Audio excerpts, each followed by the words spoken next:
Hi everybody, welcome to Afterburner. I'm Bill Whittle. Well, graduation season is upon us, and I can't believe it, but apparently it's true. 5 years ago, I stood on this very spot and gave a sort of a commencement address, and it's time for another one. So let's start with the good news. You members of the class of 2015 seem to have honestly and completely turned into a colorblind, appearance-neutral generation. So, to the degree that you bear no prejudice towards someone because they're black or Asian or Hispanic or gay, congratulations. That is, in fact, a real achievement and a major, major step in the endless struggle to forge a more perfect union. But what so many of you don't seem to see, however, is that if you vilify someone because they're white or Christian or male or conservative or any of the other many, many prejudices that so many of you seem to hold, you someday need to realize, and now would be a good time, that you're no different than the KKK racists or the governors, Democrats all, by the way, that turned the fire hoses and attack dogs on black Americans protesting for their civil rights. You're no different from them, and you're certainly no better than them because, like them, you are punishing and demeaning individuals based on what they are rather than who they are.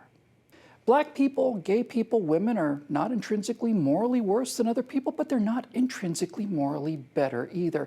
Doesn't matter whether or not my great-great-great-great-great-great-grandfather owned slaves. Doesn't even matter if my father owned slaves. It only matters whether I own any slaves, because I am not responsible for things I did not do. You know, like most conservatives, I'm a fan of the radical idea that neither I nor anyone else should be judged by the color of our skin, but rather by the content of our character. And every day, more and more of you in this class of 2015 are holding people accountable for things they did not do, and that is the definition of prejudice. If you vilify someone for what they are rather than what they do, you're no different and no better than anyone wearing an armband or a white sheet over your head. Thought you just might want to know that. Now, that's some pretty harsh rhetoric. So in the age of plugged ears, political correctness, and trigger warnings, in order that the rest of you can sit through a short history lesson that you desperately need to hear, let's just pretend I'm not speaking to an entire generation, but to just one member of it. This person right here. This Boston College graduate is taking a stand. She's speaking truth to power the way her professors taught her. She's protesting a commencement speaker, making a point of pride about not being willing or even able to hear a difference of opinion. And God knows the purpose of the modern university is to protect children like this from new ideas. So who's she protesting? Is it white supremacist David Duke? Is it Hezbollah spokesman and genocide apologist Ibrahim Moussaoui? No. She's plugging her ears against the words uttered by Condoleezza Rice. You can just see Miss Rice there in the background, head bowed in a typical position of humility and grace. So, the rest of this brief history lesson is for this idiot here. This vain, stupid, moralizing child right here. First of all, Condoleezza Rice is everything that these two imposters claim to be, but aren't. Unlike Hillary Clinton or Nancy Pelosi or Jane Fonda, Condi Rice did not marry her way into political power and financial success. She worked for it on her own. She is in every way the ideal of what the feminist movement was originally about, a gentle yet tough-minded, hard-working, individual woman who achieved the position of Secretary of State of the United States of America on her own, under the Republican president that appointed her 4 years before Hillary Clinton rode in on her husband's coattails to take over her job. And unlike Barack Obama, who grew up smoking joints on the beaches and kicking back at the most expensive private school in the most race-tolerant state in the Union at the time, that'd be Hawaii, Condoleezza Rice grew up facing real racism and real prejudice in Birmingham, Alabama. If Martin Luther King has a spiritual daughter, it would be Condoleezza Rice, who's achieved everything she's achieved, and she's not finished yet, based not on pimping the color of her skin, but by the decades of hard and lonely work that define the content of her character. Now, this idiot and these idiots that taught her how to be an idiot were protesting Condoleezza Rice, no doubt because Rice is a fascist and a Nazi for her support of the war in Iraq. Now, since the first things we discovered in Iraq were mass graves with bullet holes in the skulls of children bulldozed into pits clutching their teddy bears, let's have a quick look at the Nazis, shall we? These three people murdered no less than 100 million people. That's 1,000 Super Bowls full of individual people, just like Boston College graduates and their professors. So what do these three have in common? Well, they're all three romantics who considered themselves artist types and who never really had a real job a day in their lives. And of course, like the professors and the student protesting Condi Rice, they're all three socialists. Now, some people want to say that Adolf Hitler, the leader of the National Socialist German Workers' Party, you know, the Nazis, wasn't actually a socialist. Really?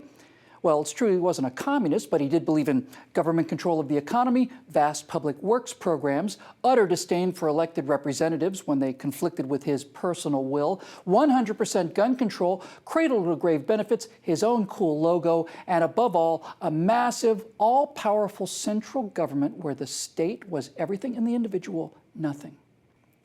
We modern conservatives are trying to conserve the liberal institution called the Constitution that prevents these kind of murderers from amassing that kind of power, while people like the Boston College idiot and her idiot professors vote consistently for those people and policies determined to destroy those constraints on centralized state power. Now, the National Socialists, who actually had the smallest body count but the best photographers, did not come to their people promising extermination camps and world war. They came promising state works jobs and free health care, and all three of those mass murderers got where they were by demonizing those who had succeeded in life. You know, the 1%ers like the peasant farmer kulaks in the case of Stalin, or the educated city dwellers in the case of Mao, and of course in Germany. Those rich, fat cat 1%ers who controlled the economy and took all of the money that should have gone to the poor and the working class, in other words, the Jews. These people, these corpses, are the result of very few key conditions, and they are a vilified domestic enemy, an all-powerful state, a compliant news media, a disarmed population, and time, a decade or two of centralized, concentrated state power. And it didn't have to happen in a small city like Auschwitz, where at least 1.3 million Jews, homosexuals, and gypsies were murdered. It could happen in a place like Treblinka, which was about the size of a rest stop on an interstate highway. 800,000 people were murdered in a little over 1 year in an area about as big as 2 gas stations and a McDonald's. So, a rich domestic enemy to hate, an all-powerful state that is above the law, a maliciously slanted and partisan media that consistently lies to vilify the opposition and then lies to protect their own ideology. All that's missing now is the disarmed population and a little time. So if you want to know why people like me run around with our hair on fire when they start messing with gun control laws, now you know. Now, just to be crystal clear on this, do I think that these two people have plans to murder their political opponents? I categorically do not believe it. To compare these two to those mass murderers would be to spit on the graves of those who actually died. But every action people like this take, concentration of power, and above all, a sense of entitlement that makes them think that they are above the law, well, it puts just another bolt into that murder machine. And it's my responsibility to point that out to idiots like this. Because here's the thing, and this is the real thing.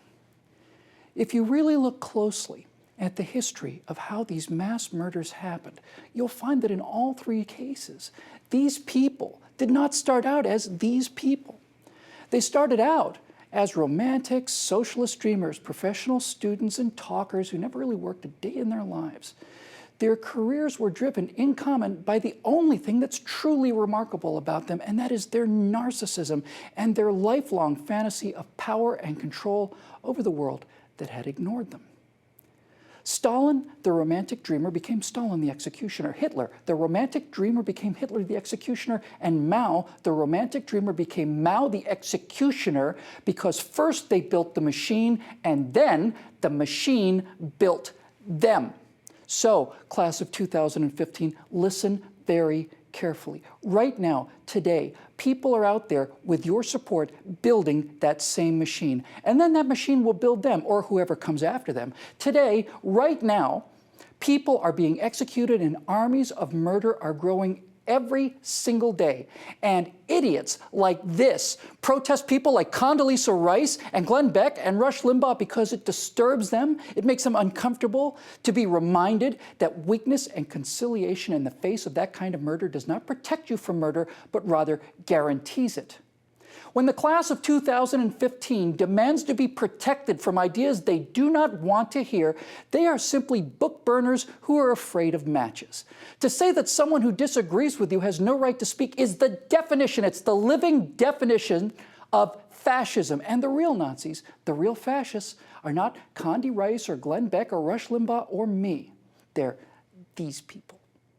Because we conservatives are in favor of completely free speech, because when we have an argument, we will win the argument. And the final, ultimate tragedy here is that the people that idiots like this protest against are the ones who are actually trying to protect the lives of idiots like this and their right to live in a society comfortable enough to allow them to be so spectacularly stupid. So, you want some irony, class of 2015? Here's your irony. Your peace-loving socialist professors are laying the foundation for the all-powerful state that annihilates individuals like twigs in a bonfire. Just look at the NSA spying on every single email, or the IRS punishing political enemies, and filmmakers being thrown in jail to protect the political careers of presidents and secretaries of state. Look, if I were imagining all this, I wouldn't be worried about all this. By siding with Iran and Hamas and Hezbollah and Students for Justice in Palestine, you are guaranteeing that these murdering savages are one day going to be here, trying to murder you and me both. They want women in shrouds for the rest of their lives and homosexuals hanging from construction cranes right now. They're not going to be impressed that you are on their side. They will do to you what they do every single day to people who are as real as you are. And the only people trying to stop this catastrophe are people like those you boycott and protest against, and especially the primarily white, primarily Christian, primarily male, and primarily conservative volunteers who are going to have to continue to go out there and die to protect your right to be this intentionally, spectacularly, catastrophically stupid. You want some irony? There's your irony. Your insistence on being weak and isolated and protected and safe is a guarantee that what we are going to be needing large numbers of in the near future are not graphic designers or game coders or app developers or medieval poetry majors. We're going to need warriors. Just like the last time our entire nation had to go all the way to war to make up for the unwillingness to see collectivist ideology as it really is, not as how some of you want it to be. So, wake up! While I'm still just a raving lunatic, right-wing nutcase, before it's too late.